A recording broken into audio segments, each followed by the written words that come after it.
Hi, everybody. So here is the solution set for our last exam, exam 3. The questions were given randomly. This is the first one I got. So when is this? So what x values will make this result greater than or equal to 0? And express your answer in interval form. So this is a polynomial, a third degree polynomial, and I know all three zeros, -5, 3, and -3. So all the numbers in the world, all of them, the only three will make this 0, -5, +3, and -3. What about all the other x values? They're either going to make this whole thing positive or negative. So I want all the x values that make this whole thing either positive, greater than 0, or 0, equal to 0. And the fastest way to do this is to just graph. I know the zeros, and I know what polynomials look like. So I've got the three zeros kind of started right here at -5, -3, and +3. And if I were to multiply all this out, it would have a leading coefficient. So once I pass this last zero, I'm going up to positive infinity. And since it's an odd degree, the end behavior changes. So once I pass through this zero on the left, it goes down to negative infinity. And I kind of just work my way, making smooth curves to construct that graph. All right, now remember the question was, when is that thing greater than or equal to 0? Well, it's definitely greater than 0 in this section right here and in this section. It's greater than 0 in those two sections. It's equal to 0 here, here, and here. So I had to figure out, well, what are the x values that produce this section and this section? Well, the x values on the left, remember, it can be 0. So we need to include this first x value, which is -5, and everything from -5 to -3 inclusive. And then join that with this second set, beginning when x is 3. Remember, when x is 3, the result is 0, and everything past 3. So all the way to infinity, and infinity always has the parentheses. So this is the correct answer for that first problem. Use the rational zero theorem to list all the possible rational zeros of this. Then use synthetic division to find one of these, and then find the other two zeros, I guess, however I want to. So this polynomial, this also involves some work. So I go to my scratch paper, and I need to find where I did this.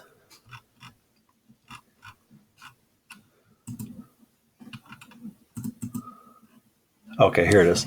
So all the rational zero theorem to list all possible. So the factors of 48 divided by the factors of the leading coefficient, which happens to be 1. Well, 1 only has +1 and -1 as factors. 48 is abundant. It has lots of factors. So I take all the possible factors of 48 and divide them by either +1 or -1. So it's plus or minus for all of these. And all these numbers are factors of 48. So that's number 1. Now I got to test them. I'm on to item 2.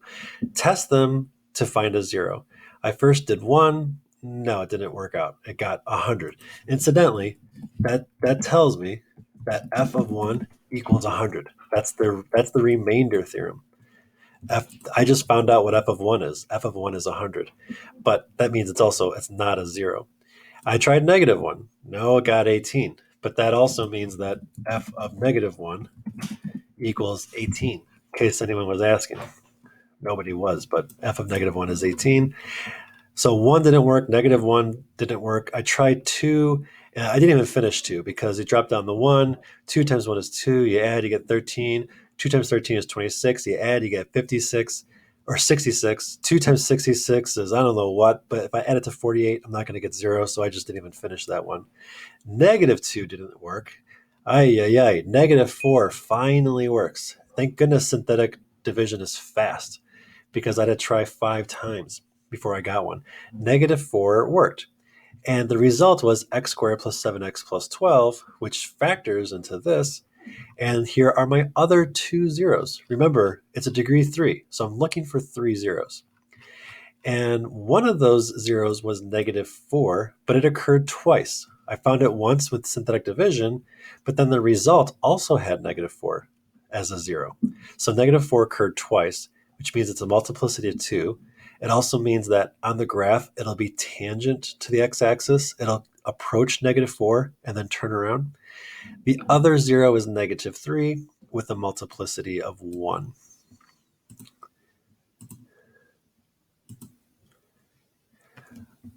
Find the x-intercepts of this and then state whether or not they pass through. Well, this one is factorable. There's a what's it called? A GCF of x in both of them.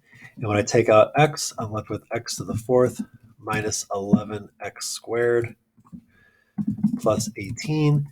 And that factors into x squared minus 9 times x squared minus 2, and that factors into x minus 3, x plus 3, and then x squared minus 2. So, okay, I had to find all the x-intercepts. The degree is 5, so there's a maximum of 5 out there. And there are actually 5 here. One is x equals 0 for this first one. I had to state, and then I had to state whether the graph passes through or touches it and turns around. Well, x equals 0 only occurs once. So I could say graph passes through x-axis at that point. And actually, that's true for all of them. Another one is x equals 3, and the graph passes through. Another one is x negative 3, and the graph passes through. The other two are in x squared minus 2. So x squared minus 2, if I set that equal to 0, I get x squared equals 2. And then here, some people made the mistake, I'm afraid. They did not take the plus or minus, because if you take the square root, you have to account for plus and minus. So I'm looking for, it should be underneath the relationships. Nope. There it is. Plus or minus the square root of 2. So those are your last two, and the graph passes through the x-axis on both of those. So the x passed through on both rad 2 and negative rad 2. It doesn't show it, unfortunately, but plus or minus rad 2, positive 3, negative 3, and 0. Those are all 5 x-intercepts of this function right here. Use synthetic division and the remainder theorem to evaluate this. So I need some workspace. And here it is. So -3 goes in the window. The coefficients go up here. You work out the synthetic division. Whatever the remainder is what f of -3 is. So very simply, f of -3 equals 143. That's the answer. Everything above here is the work that supports this little answer. So I would have f of -3 equals 143 as my answer, and the work was shown as the synthetic division. Find all the zeros of this. This one factors as, again, I can take out an x squared and left with x minus 5, and then take out a 9, I'm left with x minus 5. Now I can factor out x minus 5, and I'm left with x minus 9. And x minus 9 factors into x, oops. And so it says find all the zeros. So the zeros are x equals, I got -3, 3, and 5. All those are the 3 zeros. It didn't say by synthetic division or by anything else. It just says find all the zeros. So here's my work. I factored, and then those are the 3 zeros. Solve this. So this polynomial equals 0. So again, finding all the zeros, but I have a little bit of a clue here. I've got a portion of the graph. Now, this is a big clue because, first of all, I know that 3 is a 0. If I were to plug in 3 here, oh, I get 0. But 3 occurs twice because the nature of the graph is tangent at x equals 3. So that means x equals 3 occurs an even amount of times, either 2 times or 4 times. But remember, the degree is 4. So it can't occur. If it occurs 4 times, that actually won't work because of the nature of these other numbers. This wouldn't be 36. This would be 81 because it would be the result of 3 times 3 times 3 times 3. But so I used 3 in synthetic division to try to break this down. Here it is. So I plug in 3 with my coefficients. I get a remainder of 0, and I'm left with this. Now, you could actually plug in 3, use synthetic division again, and use this quotient and then 3 in the window. And that would have broken down this cubic into a quadratic, and that would have been totally fine. But I happen to notice that this is actually factorable. So factoring is usually faster. So this quotient is a polynomial.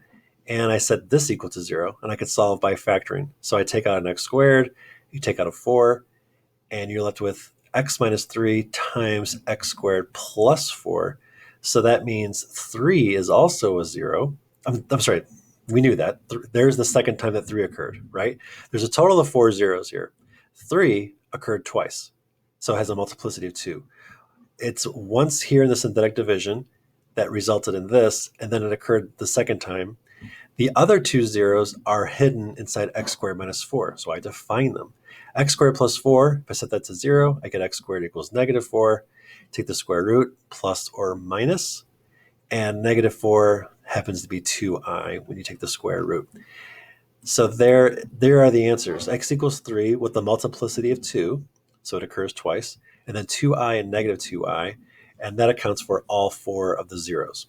And these being imaginary, they are not x-intercepts at all.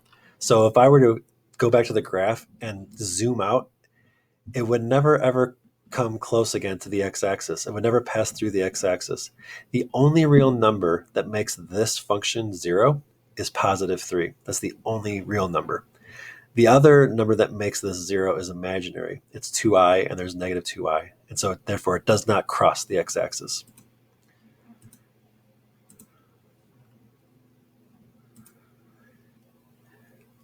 Find any vertical asymptotes as well as horizontal. Let's do the vertical first.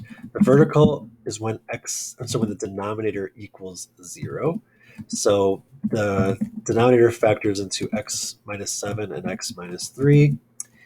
The numerator is a prime. It doesn't factor. X minus 36 is just prime. So nothing cancels out.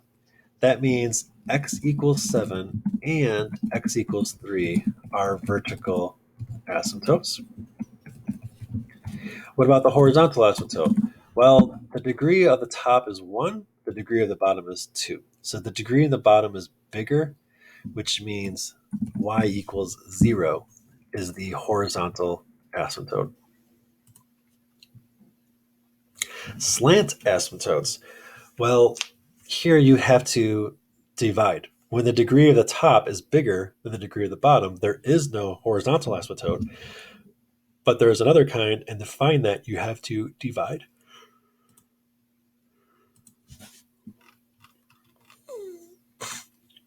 So here is that problem, and I divided using synthetic division because I was dividing by a linear divisor, and I get 1, negative 9, and 57. So again, if I were to plug in negative 6 into that numerator, it would equal 57. That's the remainder theorem again. But when I divide it out, I get x minus 9, the quotient, plus the remainder divided by the divisor. Well, the quotient is where the slant asymptote is. So y equals this is the slant asymptote. So if you were to graph this rational function, it would be kind of bending towards or stretching towards the line y equals x minus 9.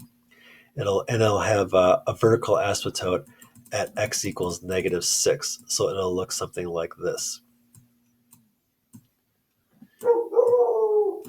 But the slant asymptote would be the quotient after you divide.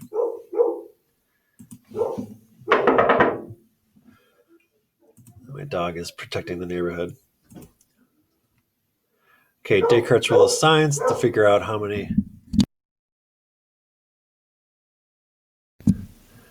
positive and negative real zeros there could be. So first of all, that's the amount of sign changes. So there are 4 terms here. So jumping from term to term, how many sign changes were there? Well, you got -7 and +1. That's a sign change. And then +1 to -1. That's another sign change. And then -1 to +9. That's a third sign change.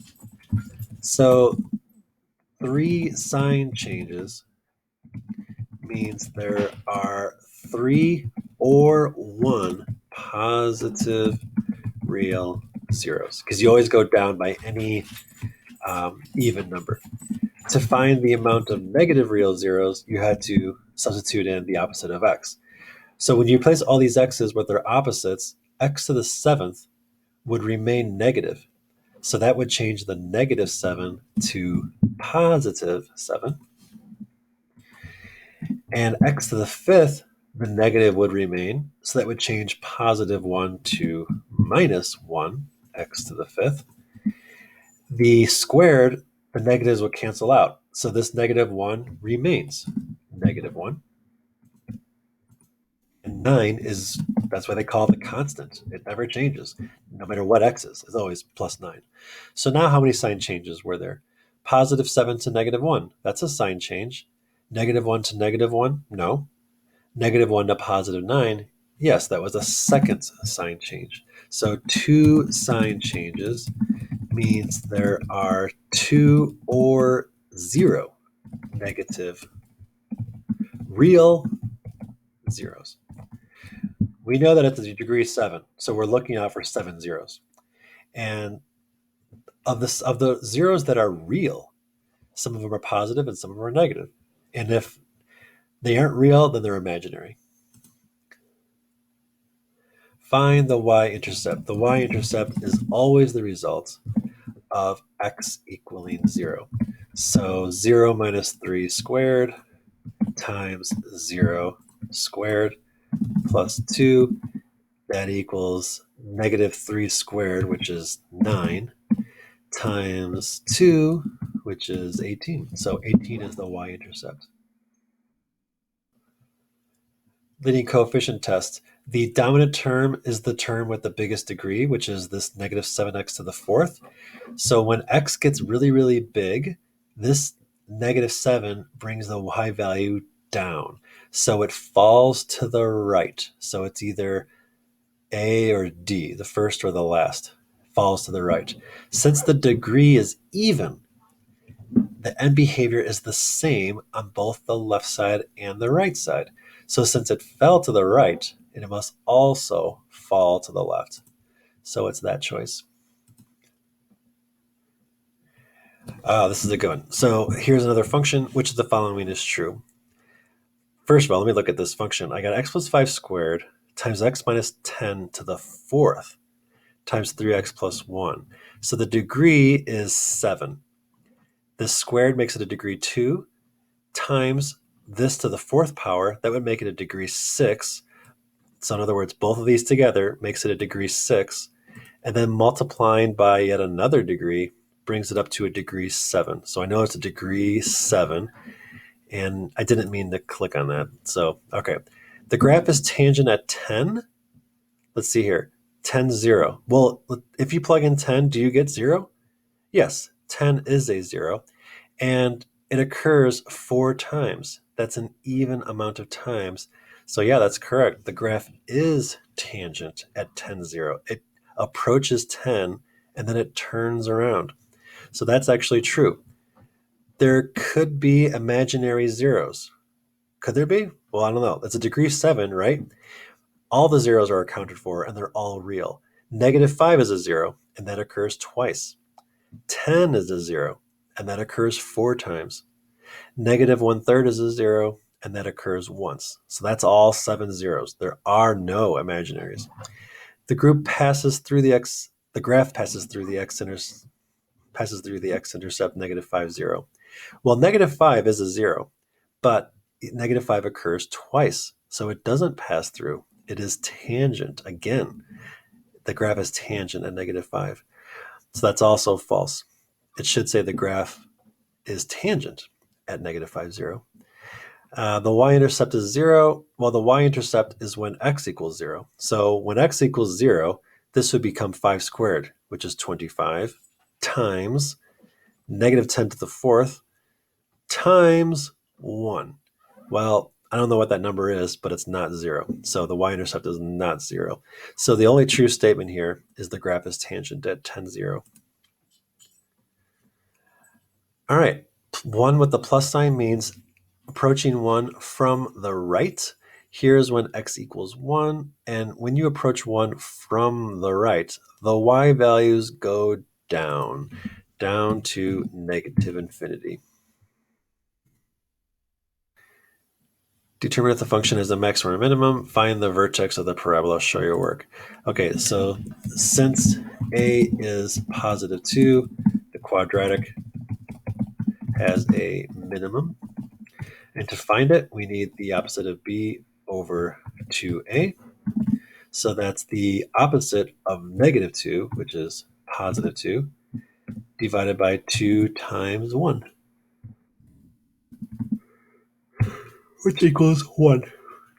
So f of 1 equals 2 times 1 squared minus 2 times 1 minus 8, which equals -8. So the vertex is 1, -8, with a minimum. Let me just double check my math here.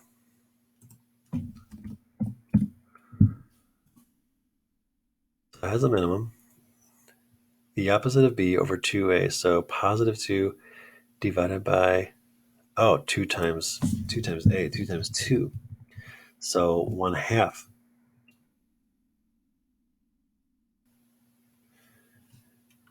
So I need to find the value of y when x is a half. Okay. So a half times a half is a fourth. And let's see if I can do this. So 2 times a fourth is a half. And a half minus, 2 times a half is 1. So a half minus 1 is -1/2. Minus 8 is -8.5. So there's your vertex. And that was it.